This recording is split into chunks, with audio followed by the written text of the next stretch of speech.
Good afternoon, everybody, and welcome to this panel, which is on the borderline between legitimate self-determination and separatism.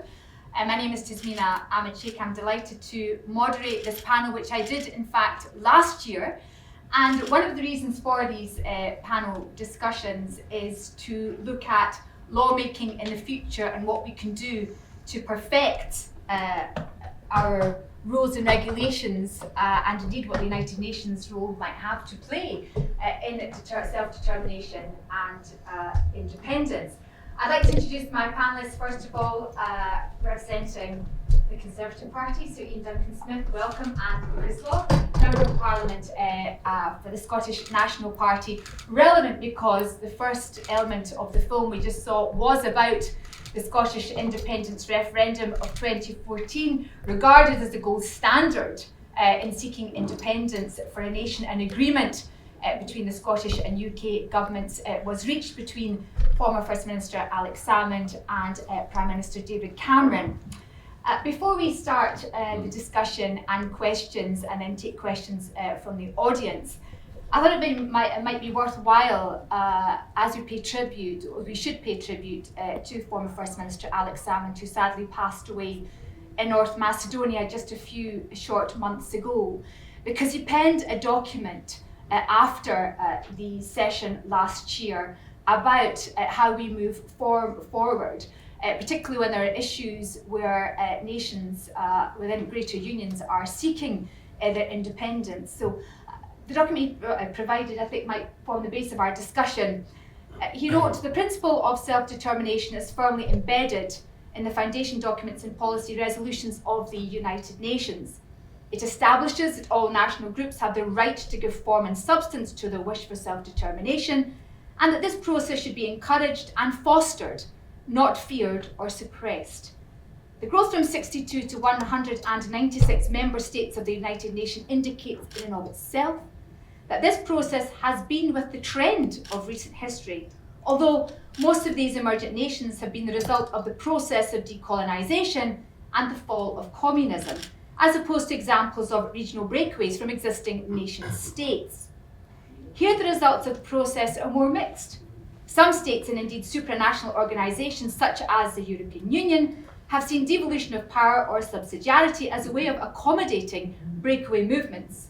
Others, such as Spain, which we have seen, have adopted a more directly confrontational position backed by constitutional courts and other legal devices. Experience suggests that repression breeds bitterness and division, while the facilitation of desired change provokes either a settlement or peaceful coexistence. In the over 30 years since the Velvet Divorce between the Czech Republic and Slovakia, relations have seldom been less than cordial. In contrast, the state of Kosovo emerged through civil war and is still heavily encumbered as a partially unrecognised state.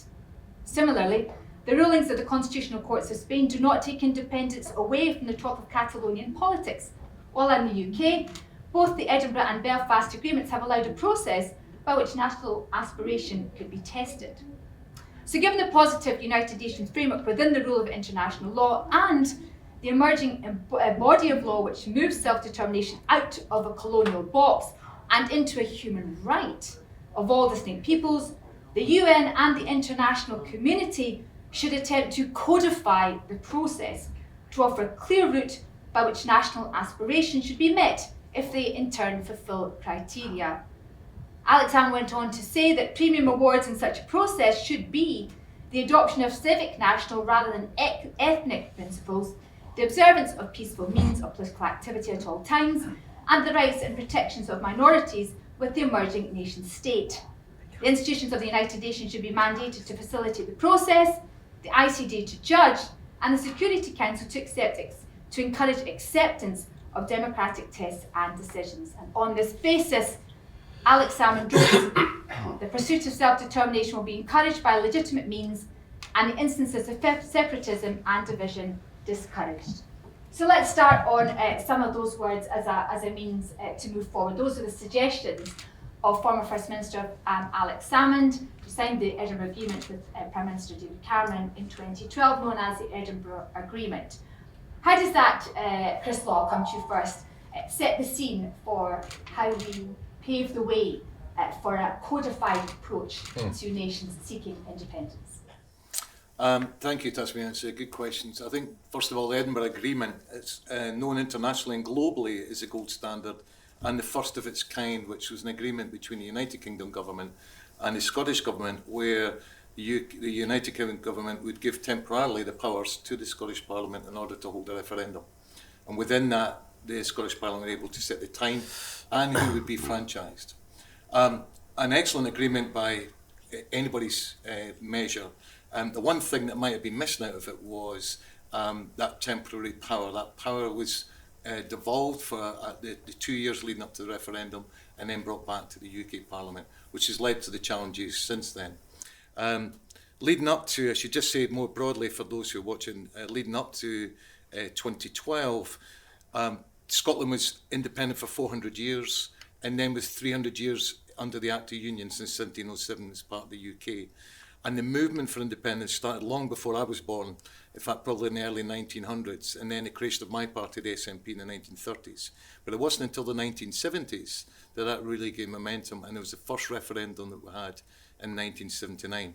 And although there was a majority for an assembly at the time, because of the rules that meant that 40% electorate had to, the threshold for 40% electorate had to be there, we lost out overall. But by 1997, with the creation of the referendum for the Scottish Parliament, you had 78% people supporting it. So the referendum in 2014 that came out the gold standard Edinburgh Agreement was, in my lifetime, the greatest participation in democracy I've ever seen. Over 85% of people voted whichever way, which meant huge participation. I've just come out of a general election last year, where in my city it was 52% voted, so it shows you the big gap that's happening at the moment.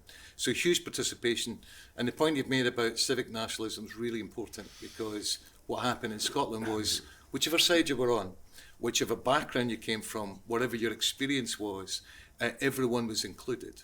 And it really set the bar, not just for our nations and within the United Kingdom, but also internationally. And it's self-determination that will bring about independence in Scotland, and it'll be the people of Scotland, and indeed those on both sides of the debate, who will feel included at the end of it. Thank you, Chris. And of course, Iain, you were on the winning side of that debate in 2014. However, as Chris has mentioned, opportunities have been sought on the back of mandates for Scottish independence. Moving forward with this question about how to legitimise or give the opportunity for those seeking independence, let's talk first in the UK context. What does Scotland do to secure that opportunity, and then we can broaden it out beyond that? Well, a couple of quick points before I begin about what Chris has said. I agree with much of what he said about it. I mean, it's peculiar, really. The UK, without a written constitution, has been able to get to the point of agreeing through the UK government and the Scottish government, a devolved government, an arrangement by which a vote to decide whether or not Scotland should be separated from the United Kingdom was made. It wasn't a violent process, it was a peaceful process, and it was a very democratic process. So the first thing I have to say is the UK should be a model rather than, there's something wrong with this. I think it was right. To answer your question, my view is that I genuinely think it, as said in Canada previously when they had this, there's a sort of generational shift. There's always been this cry that there has to be pretty strong evidence that the Scottish public want to have this and therefore want to be separated. That I don't think is the case at the moment. And I remember Alex Salmond, who was a very good friend of his, actually. We used to get on very well. I missed him from the House of Commons, to be quite frank. He was one of the best debaters, and I think he missed the House of Commons when he went up to Scotland. There's no inference on that. He just missed the quality of it. But the main thing I would say is that he did refer to it at the time as a once-in-a-generational vote, and I think he was right when he said that. I know people say, well, it was just a passing statement. It wasn't really. For him, he made this case. It was, to persuade people this, you won't get another shot for a while. And I think, but having said that, on balance, it seems reasonable that if you keep running to this to have another question the whole time, it does start to get divisive. And so my point is, if you want to keep people together, you've had one vote, there may well be a time, in the future that there's evidence enough to say you should have another vote. I hope that's not the case. As someone whose father actually voted for separation in '78, I have to tell you, because my family lived up there and I served in the Scottish Regiment. I didn't, so I'm, I consider myself, I have legs in two camps, like lots of people, and lots of London Scots were concerned about it. So I think instead of constantly having this, we must do it now, I think it's a mistake to keep campaigning for it. There may come a time, I don't rule that out, but that's up to an agreement between both governments. I don't think there's another way you could do it, really. I think it's reasonable to do it like that, so both continue to respect each other. Thank you. Now, Chris, it's not for me as moderator to argue the case for you, so I'm going to give the opportunity to answer the question at least about polling in Scotland and the desire for an electoral test to ask the question. Yeah, I've listened with some interest to what Iain said there about the once in a generation, because the UK is not made up of 4 equal parts. The vast majority of powers are held in London. And then we have 3 devolved nations, Northern Ireland, Wales and Scotland. Northern Ireland's in quite a unique place because it does have codified, written into the Good Friday Agreement, the opportunity to hold a border poll, a referendum. Ultimately, a decision needs to be made by the Northern Irish Secretary, but if there's a consensus for majority, then it can be held. And if it's lost, then there's a gap of 7 years. Now, the Edinburgh Agreement was signed in 2012. Next year is the Scottish elections, which will be 2026. By most people's standards, that's twice as long as what you'd have to wait in Northern Ireland. And of course, I would argue quite clearly that's a generation. But what's important is, regardless of the rises or failings of my own party, independence has been fairly consistent in Scotland. I can remember when the campaign first began in 2012, when I actively got involved then, we were around about 25 to 27% support. So really in a difficult place. In fact, even by late 2013, in the same place. By 2014, when we got to 45%, it's been pretty much consistently between 45 to 55, back and forward over the last years. And I would suggest at the moment, as you to answer your question directly about polling, is there's every opportunity next year that there will be a pro-independence majority. Now, the important point about this is Iain's party is no longer in government. It's Keir Starmer. He said himself only a couple of years ago that he wouldn't consider a referendum for Scotland until 2026, which I guess he's thinking about the Scottish elections. So if there's a pro-independence majority, whilst we have this asymmetrical relationship in the UK, I would find it really difficult to understand how you could ever oppose the voice of the people of Scotland and indeed the mandate that will go with it. Before I come back to Iain on that point, you raised the 2026 elections, and it's interesting because there was a vote in the Scottish Parliament. Iain, I know perhaps your attention isn't always focused on the Scottish Parliament, but more obviously in House of Commons as your representative there.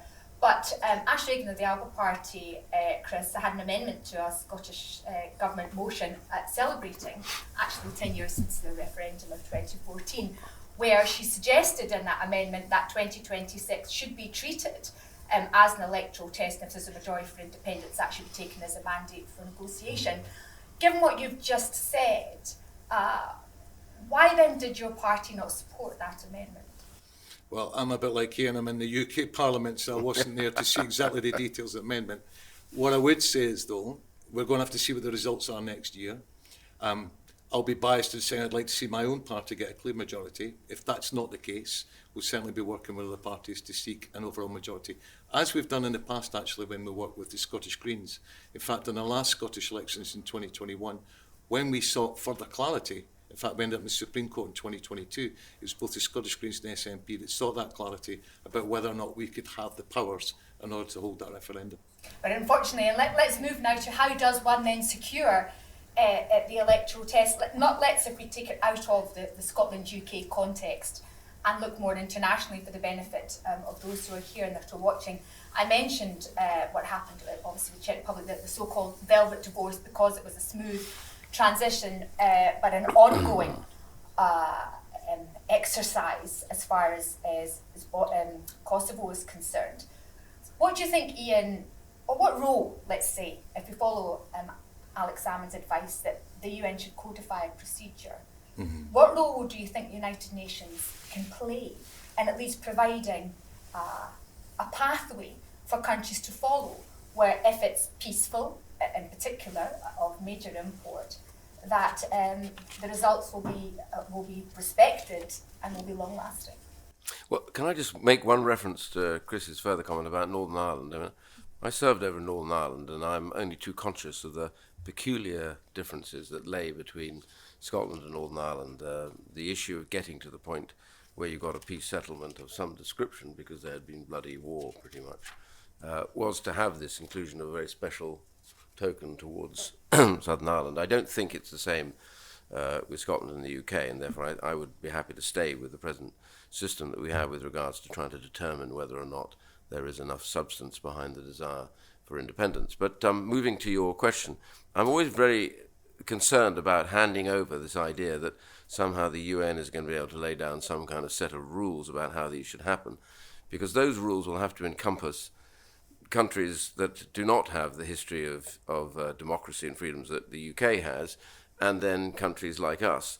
And the answer is there are different ways in which getting people to settle particular issues. I think looking at the Czech-Slovak issue, I know a lot of people in the Czech Republic, it was almost clear from a long, long time back that there was, whilst they lived together to a degree, there was a very great difference between those two countries in many senses. And I've been there, and when you go, you can see that straight away. It was a cobbled together solution after the Austro-Hungarian Empire collapsed, cobbling two very distinct ethnic groups together who really didn't want to be together from that particular point onwards. So Czechoslovakia was a peculiar construct from day one. It wasn't in the same mold. So I'm saying if the United Nations was to get to try and codify all of this, they'd find it quite difficult.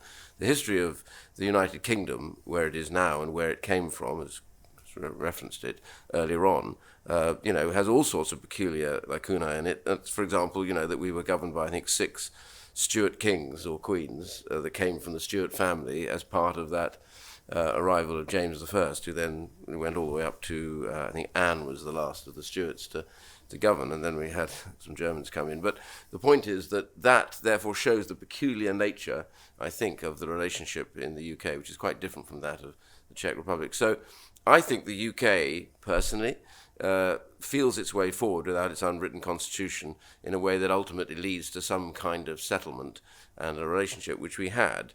And as you said, I think, Chris, earlier on, that this was the most advanced form of deciding this that any other country has done. And I think that's the way we'll go, not have to be codified by the United Nations on this. In fact, they could learn a lot from us, really, frankly. Well, I mean, just because something's difficult doesn't mean it's not worth doing. No. And otherwise, where does, I'm sure Chris will argue, where does Scotland stand if they're seeking self-determination, if they just have to keep asking the question of the UK government in whose interest it isn't for there to be an independent Scotland? Well, yes, but I mean the point is very simple. We had a referendum, and as I said, I don't think that there's necessarily not going to be another referendum. I think the proviso that there is a clear and stable process by which it's clear that the Scottish people want to have this and want to have independence. I think that's the test. I saw John Curtis writing about this a few months ago. And he was looking at this, and he said, you cannot define from all the polling put together that is, in reality, what is going on at the moment. And I therefore say that would have to be the first base on which the devolved government comes forward and says, look, it's becoming very clear here, you can see it yourselves, they want another vote, it's time we had one, otherwise it's going to cause difficulties. That would be an argument to make to the UK government. And at the end of the day, although the UK government is the government of the UK, there's a huge amount devolved to Scotland from education, health, all these things, policing.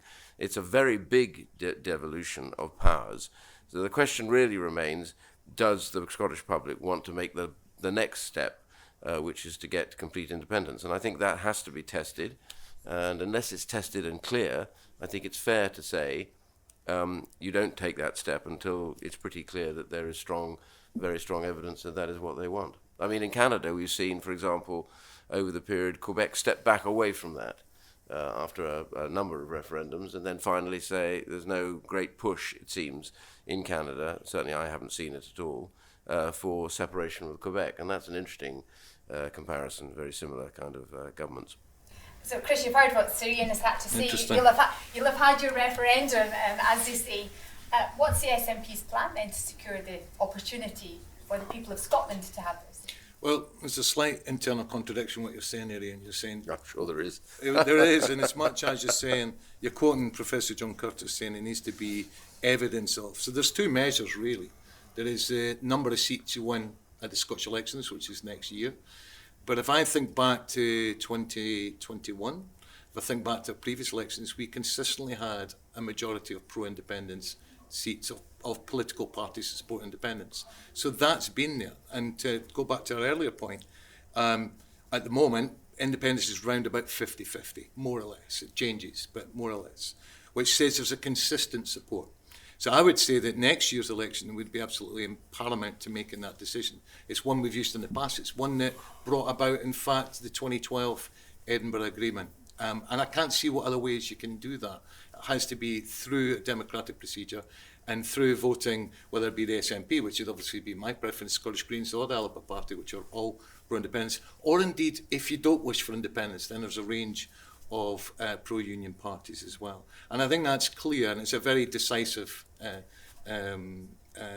mandate for any Westminster government, whichever party they are. And I suppose the way to do that would be to make it very clear to the electorate, if they were voting a certain way, they were actually voting for. Absolutely, it should be in a manifesto, it's very clear. Let's move away from Scotland and the rest of the United Kingdom and imagine a world where there is a new independent state. What rights, Sir Iain, must be ensured for the minority that wishes to keep the original citizenship and rights? For instance, people, if we take the example of the UK again, those who had voted in the other way but were in an independent Scottish state. Well, the question is, at which stage do you stop them having the opportunity to argue to go back into the Union? I mean, this is a question that's never really been properly debated, because this is not, neither is a tiny minority in the question of independence. So, you have, you talk about there being, 40, 50% or whatever for, and we can talk about the opposition at the same time. What happens if you do end up with independence, but there's still a very strong, 40 to 50% that still say they don't want independence or even growing? Does that mean that the Scottish Government has to have written into its into its constitution that they must offer them the right to have another vote, whether they would rejoin the United Kingdom? It's a question that I've asked about previously, and you get no answer. The second bit of this, which is about what I would call real minorities, where there are difficulties, well, their rights have to be protected, as would be in any constitution, I would hope, in a reasonable government. And as the UK government has gone on doing, trying to protect the rights of those who are very small minorities and others that are larger. So yes, of course, that always must come with statehood.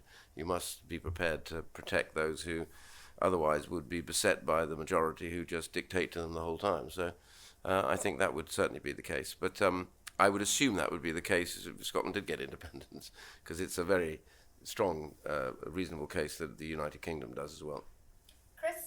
Yeah, I was just thinking about whether you vote again for a union or not. I was thinking about the EU being a good example. In the 70s, we voted to join the union, and then, of course, Scotland got dragged out against its will in 2016 when voted out of the EU, which, of course, we'll have different positions on. So I think those opportunities come along anyway, if that is the will of the people, and that's the important part.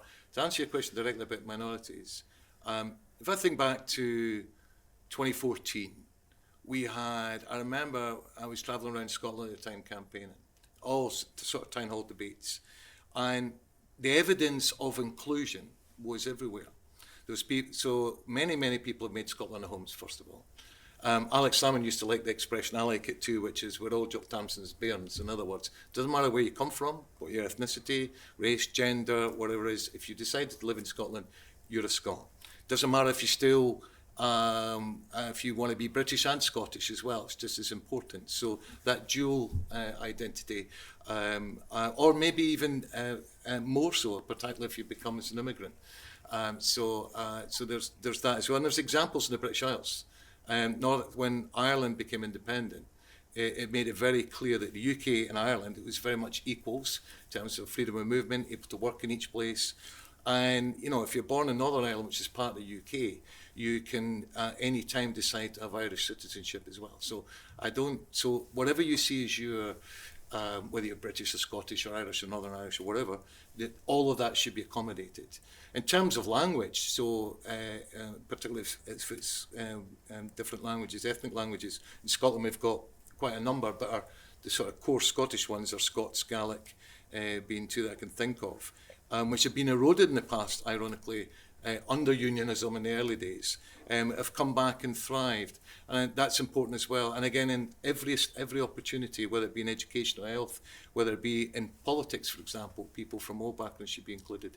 So whatever the result of a referendum, regardless of the outcome, if it's independence, whichever side you're on, you belong, and it should never be discriminated against for that. And in fact, that should be an emboldening and embracing and a new type of internationalism, you could say. This is what nationalism in the 21st century should look like as an independent nation, where you embrace the world and everybody who lives within your nation at the same time.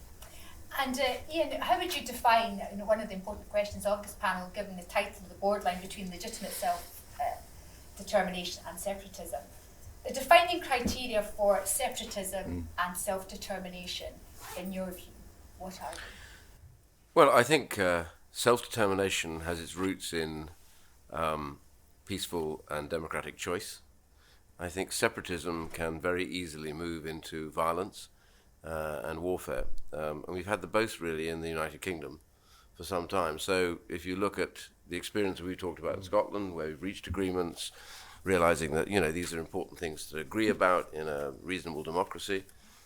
In Northern Ireland, I remember going to serve inside the United Kingdom with a rifle because there was people who had taken up arms and were determined to create mayhem, and whichever side of the case you took for it, that had a very bloody effect. And that, I think, was separatism by a particular group. You can call them minority or whatever it was, but the violence that came about was as a result of there being a lack of that democratic process, I accept, but also unacceptably, the determination to separate becomes dangerous. And the other bit is where all things are rejected, all peaceful processes of democracy is rejected, all agreements are rejected, and a group decides that they're going to get it anyway, one way or the other, and that again, I think, leads to violence. So separatism, I think, departs from the idea of reasonable separation, and I think it becomes quite quickly violent. I'm not going to deal with the Spanish case, because I think there is some question, because they have it very heavily written into their constitution, and that's sometimes the problems of written constitutions, is that they make it very difficult to make rational choices. But in Spain, they've pursued it the other way, which is they've decided it can't go and it can't happen, and therefore what happens is you get separatism when you sometimes suppress it to that degree without trying to find some way of ameliorating the cry for greater power. So there's no absolute about these two things, but I think they run into each other. On Spain and Catalonia, Chris, how does the world go about protecting the rights and freedoms of leaders to present a case for independence? Yeah, it's a really good question. Just about 4 or 5 weeks ago, in fact, I met with Carles Puigdemont, who was the president of Catalonia at the referendum in 2017, described by the Spanish state as a separatist. Part of the argument about separatism is not just illegal, it's also the labelling.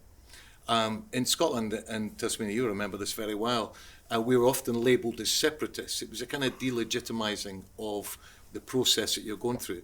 Now, there was no argument, even from any legal standpoint, internationally or nationally, that it was a legitimate exercise that went on in Scotland that led to the 2014 referendum. In 2017 in Catalonia, it had been contested, and the language had been used against Catalan leaders, which I used to meet with regularly, and other pro-independence parties that were involved. What we saw after that was it delegitimised the result, or argued at least it was delegitimised. Under separatism, there is no legal protection under international law. And so many of them, there was a real crackdown, there was a real police crackdown. When you speak to people who were involved in that, they were ordinary people by and large. They weren't the politicians. They were mums and dads of members of the family being out campaigning. There had been people who were returning officers at the votes. Often it was very brutal. I don't know if you saw some of the images at the time, but they were physically brutalised by the police at the time. Many left the country. Carlos Puigdemont left the country and has been in exile since 2017. And I asked him about the experience it had been for him. So imagine you're away from your own country for 7 years, and you're told that your mother's dying, and you're 100 kilometres from that hospital, which is what happened to him quite recently, where he couldn't go and hold her, knowing that she was no longer going to be with him because he would have been arrested. Now, the current situation at the moment is there is some pressure on the Spanish government to seek to end what has been many people not only arrested but awaiting trial, but others who are in prison. And I think for somebody like Carlos Puigdemont, who is literally sitting in exile, more needs to be said and more needs to be spoken up about that. So the language for me of separatism is both political as well as legal, and can be quite derogatory and quite delegitimising. And whatever the legal consequences of the vote in 2017, political leaders need to be protected, particularly when we're talking about a peaceful process here. Mm-hmm. We're not talking about someone who took up arms or encouraged violence, quite the opposite. So all actions should be taken. And the ICJ may well need to get involved in order to protect them on that case. I suppose that's embodies, demonstrates why there is a right, an inherent right to self-determination as determined by the United Nations, but there isn't a pathway to get there. And I suppose that's what, just as we close the session, Alex Salmond was getting at and suggesting, well, to avoid being told no at every opportunity because you're seeking it from the state from which you're wishing to secede. And in the absence of United Nations detailing what the process should be, that maybe that's an avenue that should be investigated. Is that something, I know, Iain, not something you particularly agree with? Chris, is that something? I take a different view, Iain, on this because as someone who's campaigning through their life at the moment, but also I've met a number of independence leaders of independence movements elsewhere, and we're talking about self-determination here, and it's frustrating.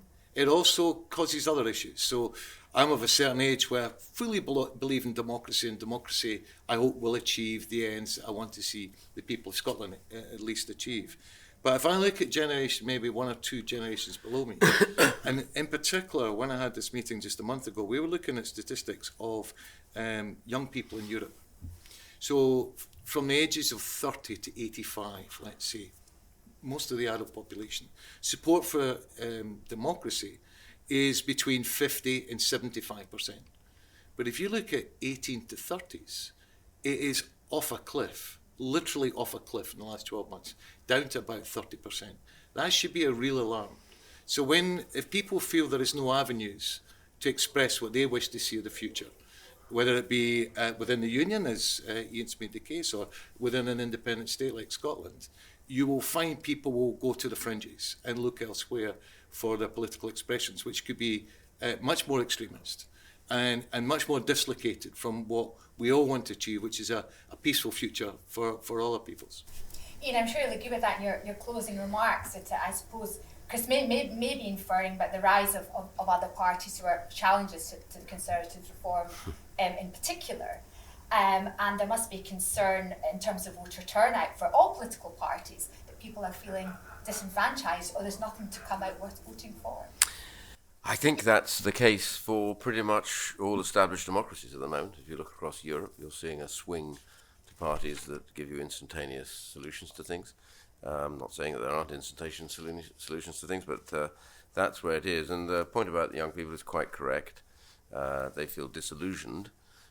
Bear in mind, though, we've come through a really, really difficult period. You've had the worst thing I can possibly imagine in my lifetime, COVID, which has rocked lots of people. But I thought we made collectively some bad decisions during the course of that, shutting schools and things that have really damaged people's lives. So that age group probably felt it more than anybody else because of the restrictions and the difficulties and the problems of completing their education.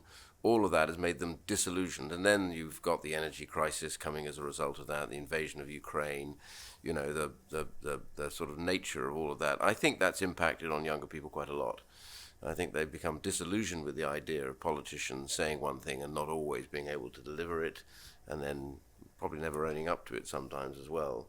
So I think this is the lesson for us here is, if democracy is to survive, and that'll be the top subject of some other discussions today, it has to recognize that we can't just take it for granted. We have to be able to sell the idea again back to another generation that, you know, democracy is very flawed. It will always be flawed. But, you know, as Churchill once said, it's better than all the other things that exist, which lead to very few rights and a lot of tyranny. And I think our problem is therefore trying to make sure that we understand that collectively. So that is going to be the challenge to us.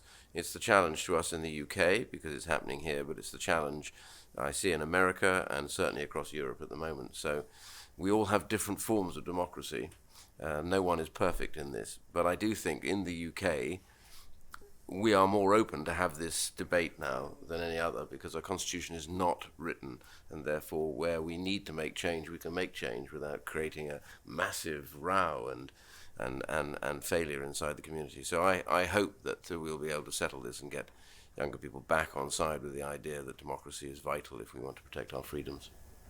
Thank you. And as we come to the end of the session, can I thank you both, Chris and Sir Iain Duncan Smith, Chris Law, Sir Iain Duncan Smith, for your participation in this. It was inevitable that when it's politicians from the United Kingdom, it's going to descend into a discussion, particularly about Scottish independence. But you've demonstrated how it's possible to do that in a respectful manner, which is the most important lesson of all. And we can look forward to 2026, so perhaps Iain, you less so than the rest of us, when we hope that the Scottish Parliament does indeed, pro-independence parties work together to offer the people of Scotland the opportunity to negotiate independence if the regional vote is one that is supportive of a mandate for independence. Chris and Iain, thank you so much. My pleasure.